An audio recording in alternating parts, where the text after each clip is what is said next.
fans, welcome to another exciting edition of Cammy's Comic Corner, top shelf selection for the end of March. I'm your host as always, Cammy.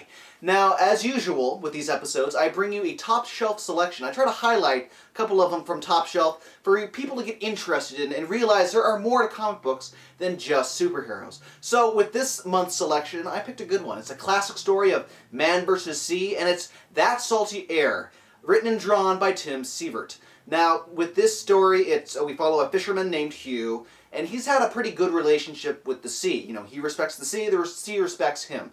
There's nothing that's going to ruin this relationship between them. Until one day in the mail, a letter comes, letting him know that his mother has died. She drowned. And just hearing that she drowned makes Hugh so furious, because he thought they had an understanding, him and the sea. And so his poor wife, Marianne, has to deal with the aftermath of him not wanting to fish anymore. He doesn't want to get anywhere near the sea. He wants to just go drink it off, which, you know, any man would usually do in a situation like this, I guess. But he comes off as an asshole because he leaves his wife alone to finish with the fishing and the raising of money. And she's already getting other mail, like other letters saying, listen, you already owe me like $400. I'm going to be in town, me being your landlord, it better be paid up by then. So she knows that with her husband off, drinking away his sorrows, she has to step up to the plate, she has to fish. Obviously, being a fisherman's wife, she knows a little bit of the trade. But when Hugh gets back and discovers that she's out on her own fishing, he doesn't want her anywhere near the sea. He is so pissed at it, he is frustrated at it, and he still doesn't know why his mother was taken by the sea. Like, what boundary did he cross that made the sea do this? So one day when he decides to go out on the open water to earn a living, earn them some cash so they can move the hell away from the sea, he decides to get revenge. And by getting revenge, he gets his hands bloody. He doesn't just fish for fun, he fishes to kill. And then he kills everything in sight. Anything related to the sea he can get his hand or harpoon on. And so because of this, the sea retaliates as well. It doesn't appreciate Hugh coming into its domain and, killing everything in sight. So while Marianne goes off in the storm to find Hugh, Hugh's having a battle of his own, and he even tells the sea, or the god of the sea at one point, which is this gigantic octopus, go ahead, have your way with me, I got nothing left to live for anymore, do your worst, you've taken everything I've ever loved.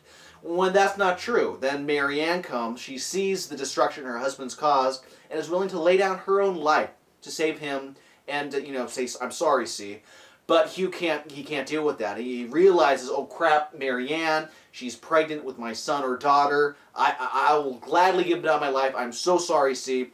And so the sea, accepts his apology, even lets him have a little closure with his mother. But it all comes at a price. He loses his arm at the end to the octopus as a little constant reminder, never do what he did again. And once again, that bridge is mended between the sea and Hugh. So it was a very good graphic novel. I just really like Tim Sievert's art in this.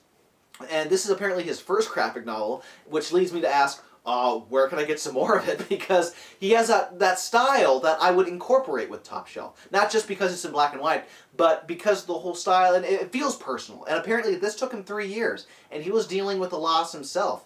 Matter of fact, the baby that they name at the end of this is named after his mother, who he dedicates this book to.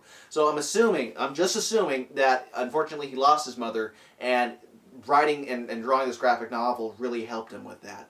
So that's the selection for the month of March. If we want more Top Shelf comics, you can always head on over to www.topshelfcomics.com. Or for more Top Shelf reviews, check out Cammy'sComicCorner.com. And also, if you're at Cammy'sComicCorner.com, you can check out the regular Book of the Month feature, Cammy's Favorite Covers that come out every Friday, and then every Wednesday, Geeky Talkie, where I have interviews, reviews, etc., all conveniently in audio form.